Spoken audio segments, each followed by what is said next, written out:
Chapter 8. Beware the darkness of dragons. Beware the stalker of dreams. A breath of cold air shivered along Turtle's wings. Was Darkstalker right? Was one of the dangers of the prophecy seething under their noses this whole time? I'm not any of that! Flame snarled. What does that tripe even mean? You must have stolen this from Starflight on the Nightwing Island. Sunny said, pointing to the dream visitor. But how did you hide it all this time? While you were injured and everything. I had help. Spat Flame. Idiot help, but that's all I had to work with. He's thinking about a dragon with a weird name. Ogre? Okra? Mused Mindreader. Who he hates, by the way. Stop sticking your snout in my brain, Flame hissed. or I'll slice it off. I wish I could. Flared Mindreader. You're such a miserable dragon, and your thoughts are like nasty boiling tar. What are we going to do with you? Sunny asked Flame. I'll have to tell Queen Ruby what you did. But until she sends someone for you, it's not like we have somewhere to lock you up. Really? What kind of respectable school doesn't have a dungeon? Darkstalker asked. Fearless and Mindreader turned toward him with wide eyes, and he chuckled. I'm just kidding, Sunny. I can take care of this for you. How, exactly? She asked warily. Darkstalker took Flame's library card and touched it to one of Flame's front talons. Instantly, it flipped over and outward, transforming into an iron band that clamped around Flame's forearm. A thick metal chain sprouted from the band like a coiling snake. It plunged into the rock, trapping Flame in place. Flame roared his fury, but he couldn't move, couldn't reach any of the throats he was clawing for. There. Darkstalker said. He's not going anywhere now. He backed out of the cave. Turtle pressed himself tightly against the wall, closing his eyes as the massive ebony scales rippled by. Giant claws scraped the stone perilously close to his own pitifully small webbed talons. Sunny circled Flame, her expression uncertain, until she noticed that she was leaving tracks of Stonemover's blood across the floor. With a sigh, she bowed her head and slipped away into the tunnels. That was awesome! Anemone danced out of the cave and spread her wings, looking up at Darkstalker where he stood in the rain. If she noticed Turtle as she went by him, she didn't acknowledge his presence. Let's solve some more mysteries! Catch some more bad guys! Be even more awesome! You should have an early night. Darkstalker said to her. He swept his wings toward Mindreader and Fearless, who were huddled under the cave overhang, looking severely displeased about the weather. You all should, because tomorrow we're going to the rainforest, and it's a long flight. Moon, He called as she slipped out of the cave. come flying with me. She hesitated. Qibli and I told Starflight we'd help him clean up the library and look for more scrolls for you. Maybe later? Of course. Darkstalker said. No problem. He watched her fly away, raindrops slithering down his sides. His expression reminded Turtle of someone, but he couldn't think who. I'll go flying with you. Anemone chirped. I'm way more interesting than Moon, and I'm not tired. You will be tomorrow. Darkstalker said. And we're not stopping on the way to the rainforest. Thank you, Princess, but I'll be fine by myself tonight. He spread his wings, and Turtle realized who Darkstalker had reminded him of. The soldiers in the Garden of the Wounded. The ones who couldn't swim anymore, who'd lost a tail or a limb or a wing, and didn't quite know yet how to go on living without them. That was the expression he'd glimpsed, very briefly, on Darkstalker's face. The enormous Nightwing turned and flew away, higher and higher into the gray, glowering clouds, until the storm seemed to melt into his scales and swallow him whole. Turtle thought about following him, but his wings felt coated in thick sand. He hadn't slept all night, and he'd spent the entire day before flying across the continent as fast as he could. His fear of Darkstalker had kept him awake most of the day, but now his eyes were desperate for sleep. He hasn't done anything terrible yet, and I have to sleep sometime. He dragged his tail through the tunnels. I can't watch him every second of his life forever. He paused in the doorway to his own sleeping cave. It was so empty, like a giant, hollowed-out oyster shell. The walls rose around him, bare and scraped of all life. In the kingdom of the sea, the sons of Queen Coral were almost always together. They shared rooms, classes, prey. They filled the palaces with their wrestling matches and shouting games. So when one of them did something wrong, and if someone was paying attention to them long enough to notice, their punishment was almost always isolation. Sometimes it was imposed from above by someone like their Uncle Shark or Cousin Moray. Sometimes it came from within, when the brothers banded together to exile one of their own. Turtle's punishment for failing his father was chosen and carried out by his own brothers. The older ones caught wind of the news that Gil was furious about something, and they finally pried the whole story out of Octopus and Cerulean. Turtle was shut out completely for a month. Nobody spoke to him. and he was left to sleep in an empty room, and his brothers all behaved as though he didn't exist. Turtle had felt his sense of dragonhood drifting away, dissolving into the ocean like a mist of ink. If no one could see you, were you real? If no one spoke to you, how long could you go on existing before disappearing completely? Which was why he'd finally used his magic on them. An enchanted seagull egg cracked into their fish stew one night, and forgiveness was suddenly his. But it left him with an unshakable sense of doubt. Would they ever have forgiven him on their own? Or would he have been alone forever? He knew he hadn't earned it, this beguiled friendliness, this false tide of mercy that had washed away his sins. Empty caves always reminded him of that feeling. First the loneliness, and then the guilt. He'd had trouble sleeping in his school cave ever since his clawmate Umber had run away with Sora. Umber had all the warmth and energy that Turtle didn't have, and as a Mudwing, he needed brothers and sisters around him too. From the first night, they had dragged the reed mats together and slept back to back, feeling as if the world was really still there as long as there were other scales close by. Umber had felt like a new brother right away. Turtle missed him. He glanced along the hall, then slipped quietly down to Qibli and Winter's room. It looked a lot bigger without Winter's scavenger cage taking up half the space. Winter was tinkering with a new wire construction, muttering, while Qibli sat curled on a ledge surrounded by scrolls, a pensive look in his black eyes. Hey, Turtle said, poking his head inside. can I sleep in here tonight? Qibli snapped back to the world immediately. Of course. He jumped off the ledge and hurried over to Turtle. Oh, hello. Yes, there is another dragon in here. Winter observed. I wonder if he has an opinion about extra snoring in his sleeping cave. What's happened? Qibli asked Turtle, ignoring his clawmate. What have you seen? Not much. Turtle said. Darkstalker's been really quiet all day. He read a bunch of scrolls, fixed Flame's face, made talismans to protect his soul and Anemone's, and then gave powers to the Nightwing students, and then Flame tried to kill Stonemover, and... Wait, whoa. Said Qibli. That doesn't sound like not much. Start from the beginning. So, Turtle told him and Winter as much as he could about Darkstalker's activities that day. Both dragons looked horrified when they heard what happened to Stonemover, but Winter seemed even more horrified by the news that Darkstalker was handing out superpowers to the Nightwings. Winter threw his silver-blue wings up in the air. We only just found out that those powers were fake, and now they're real again? You don't have to worry, though. Turtle reminded him. You still have Skyfires, so no one can read your mind. I can be a little worried about super strength. Winter growled. And whatever that other one can do. Make bananas. Qibli filled in. Absolutely terrifying. Run for your life. Winter narrowed his eyes at his clawmate. So, what is Darkstalker up to? Qibli said thoughtfully. What does he want? Seems obvious to those of us whose brains work. Winter snapped at him. He wants to make friends and help dragons. That is what it looks like, said Turtle. It's really confusing. He's only done good things all day. As far as we can see. Qibli pointed out. We don't know what he might be doing in secret, that being the entire point of secrecy. Why do you have to be so suspicious? Winter flared.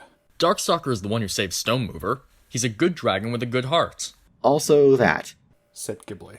Does that sound like our Winter at all? Remember yesterday when he was yelling at Moon about how you could never trust Darkstalker? Wouldn't he normally be more suspicious than anyone else? I've changed and grown. Winter protested. I'm a much more open-minded dragon since my parents decided to sacrifice my life in exchange for my brother's place on a wall. I'm sure you are, Winter, but still. Qibli spread his front talons. Listen, I'm just picturing myself as Darkstalker, right? So I pop out of a mountain, and yikes, here's a fierce, smart, excessively shiny Icewing prince with an ego the size of an iceberg and a million potential great futures. I'm pretty sure I'd think, that dragon could be a serious threat. And then I'd think, first thing I'd better do is neutralize you. I'm just wondering if that's what he did.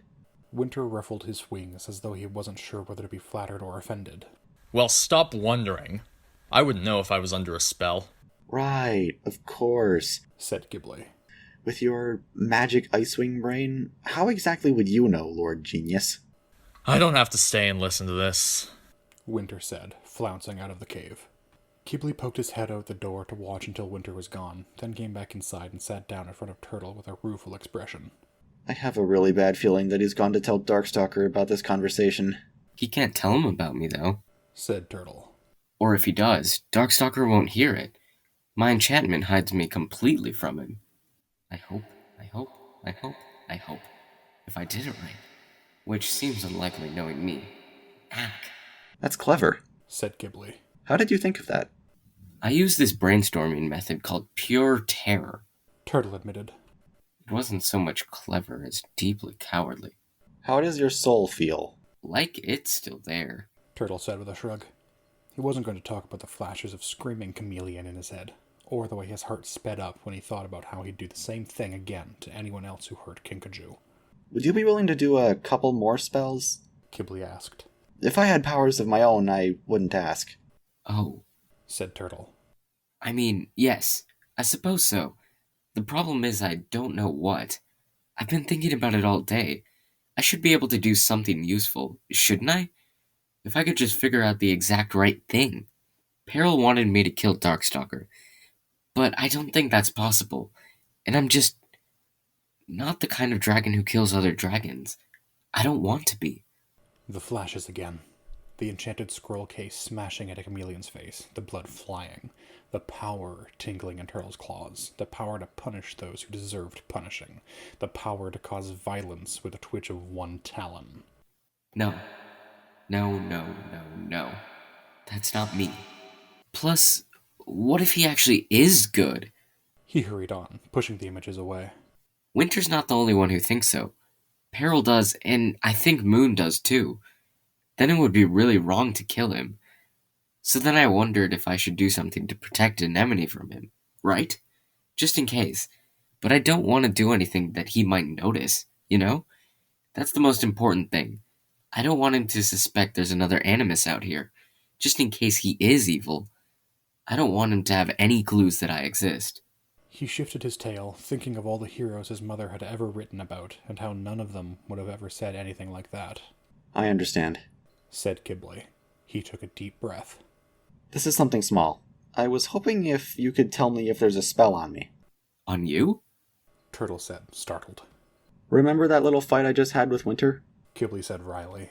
Applies to me, too. The thing that bothers me is I like Darkstalker. He's funny and charming, and he does seem helpful, and he acts like I'm an important, valuable dragon. Why aren't I more suspicious? I can think logically of all these doubts and worries, but none of them seem to change the way I feel. And that makes me crazy, because I've always trusted my mind to figure things out for me when my gut is wrong. Alright, said Turtle. But the spell might not be on you. It might be on something else, like an earring Darkstalker is wearing, and it might apply to everyone around him. Qibli frowned. I hadn't thought of that. He tapped his claws. Then what else can we do? Could you... He hesitated. You probably wouldn't want to do this. What? Qibli traced a crack in the cave wall with one of his claws. Could you turn me into an Animus Dragon too? Turtle's stomach gave a guilty lurch. I shouldn't, he said. You wouldn't want that. You think you do, but you really don't. I'd be careful. Qibli insisted. I'd protect my soul first thing, I promise. For my very first spell, I'd enchant something to make sure my soul was always good, or that I always made the kind and right choice that helped the most dragons. Doesn't that make sense? He looked down at his claws. That's what I would have done with Darkstalker's scroll, too, in case you were wondering. Turtle remembered the fight Winter and Qibli had had over who could keep Darkstalker's scroll and use it for themselves. What would the world look like if either Winter or Qibli now had all this power instead? I believe you, he said. But I still don't think it's a good idea. Making him an Animus would put Qibli in danger in too many ways. Turtle would always feel responsible for whatever happened to him. Sure, that's all right, Qibli said quickly. Sorry I asked. I'd probably feel weird about making more Animus Dragons if I were one too. It's not... Turtle started. I mean, it's not you. I'm not trying to... Don't worry about it, Qibli said, fiddling with his earring. Maybe something else would make more sense anyway. Can you make me immune to Animus spells? It was strange to be discussing his power openly with another dragon. Strange to be taking someone's advice, and to know that the other dragon would never be able to stop wanting things from him, even if it was a friend like Qibli. All Animus spells? Asked Turtle. Are you sure? I mean, some spells are good, aren't they? Like my Healing Rock, or the Dream Visitors. Being immune means those wouldn't work on you anymore. And if you're completely immune, then an Animus couldn't even change you back if you changed your mind. That's true, said Qibli. What if you just made me immune to Darkstalker's spells then? Don't you think he'd notice? Turtle fretted. If he suddenly couldn't control you, or he tried to cast a spell on you and you didn't react, he'd get really suspicious, wouldn't he? I'll take that risk, Qibli said. He tapped his claws against the floor in a nervous drumbeat rhythm. As long as he can't use magic against me, I can handle anything else he does. Oh. Turtle said, feeling like even more of an inchworm. I meant, yes, of course. Suspicious of you, too, but then he'd know it's a spell, and that could lead him to me, which I guess I'm not sure I can handle anything else he does. Qibli picked up a scroll that had rolled across the cavern and tucked it back into one of the racks by the door. You're some kind of worrying expert, aren't you? Yes, Turtle said, his wings drooping. I'm sorry.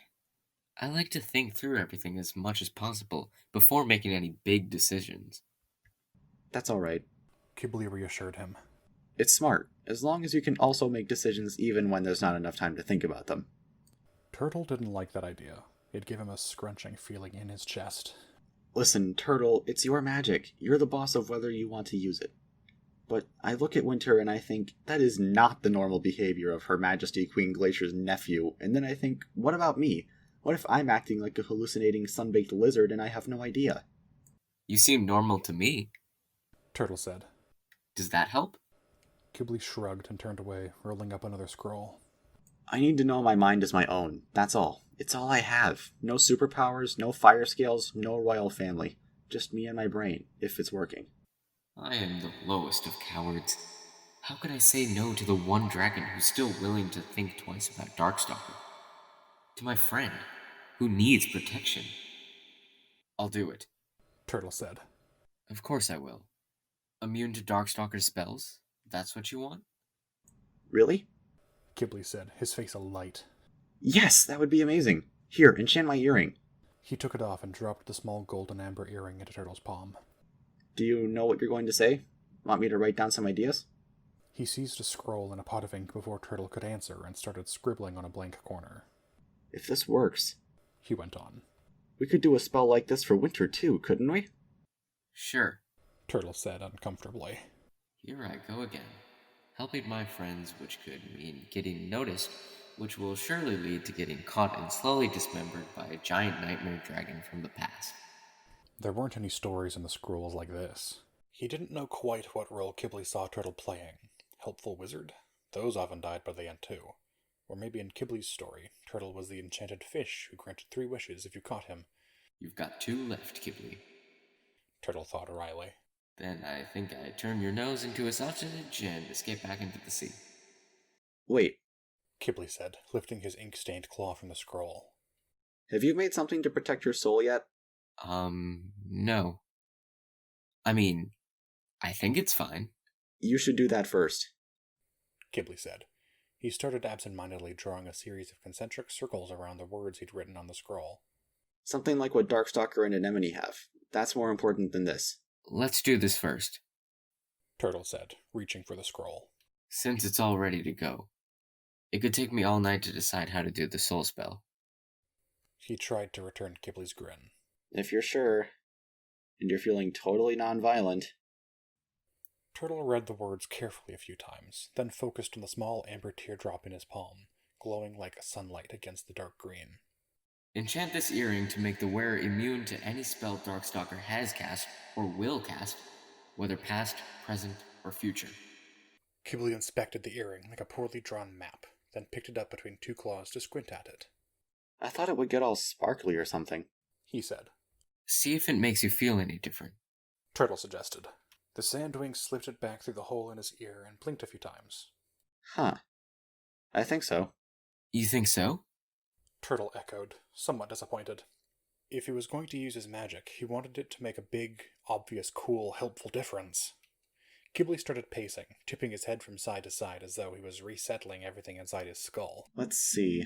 I still think Darkstalker is funny and charming, but I definitely feel more anxious about that.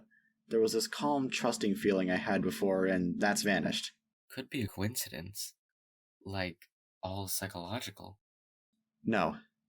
Qibli stopped in front of him and met Turtle's eyes. I feel like my mind and my instincts are linked up again, which is really important to me. Thank you. Turtle said. This didn't seem like a particularly useful use of his magic, honestly. He guessed Qibli hadn't been under a spell at all. Darkstalker was charming and convincing enough to win everyone over without magic. I can help you figure out your soul spell. I know how I'd phrase mine if I could protect my soul with magic. You've thought about it that much? When have you ever had to worry about your soul? Aren't you one of those naturally heroic dragons? Qibli let out a startled laugh. No way. I grew up in the Scorpion Den, remember? I was stealing before I could fly. My mother was an assassin who tried to teach me garroting and poisons instead of reading and writing. I've done lots of bad things, and the problem is, I know I'd do more if it was for Queen Thorn. I guess I could make you a soul spell too.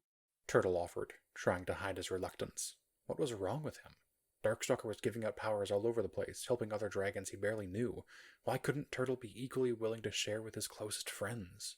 Was it just that he was afraid of being exposed? Or was he worried about how the magic might affect his friends? Thanks, Qibli said, pinning down the scroll he'd been writing on. But let's make sure yours is safe first. Maybe that's it. Turtle thought anxiously. Maybe my soul isn't as fine as I think it is. Maybe using my magic has made me selfish and a terrible friend. Qibli blew a small flame on the corner where he'd written the first spell. As it burned away, he checked the other side of the scroll and made a face. I probably shouldn't have used my history reading for this. Well, too late now. It was really boring anyway. Alright, one soul spell coming right... A sudden thud from above shook the caves. Qibli and Turtle looked up, then at each other as more thuds followed, and then the scraping of scales and claws against a rock echoed down the tunnels. What is... Qibli started toward the door, but before he could get there, black scales blotted out the fire globes and Darkstalker was squeezing his head and shoulders through the narrow space to peer into Qibli's room. Turtle scrambled to the back wall as far away as he could get. Why is he here? Why is he here? It took all his willpower not to close his eyes and curl up completely. He stood perfectly still as Darkstalker's sharp gaze scoured the cave. That looks uncomfortable, Qibli said to Darkstalker in a friendly voice. I can't believe you squashed yourself into our tunnels. Not a problem. I'm surprisingly squishy. This your cave? I thought it might be Anemone's. What were you just doing in here? Looking at scrolls, Qibli said, waving at the ripples of paper that covered a sleeping ledge. Trying to figure out if I should bother studying, accidentally setting history on fire. The usual. He waved at the thin trail of smoke that was still rising from the scroll on the floor. Darkstalker studied each outcropping, each shadow with such slicing intensity that Turtle was sure he'd be seen. And not just seen, but peeled and flayed from horns to tail by those searching eyes. Is something wrong? Qibli asked. Was Anemone in here a moment ago? Darkstalker asked. No, I haven't seen her. Are you sure? Darkstalker demanded. Or maybe passing by. She might have been talking to herself or doing something unusual. A lightning bolt of fear scorched through Turtle's body. The spell on Qibli's earring.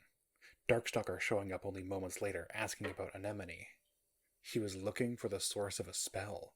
Somehow he knew magic had happened here, and he came immediately to find out what Anemone was up to. Darkstalker's given himself the power to sense animus magic.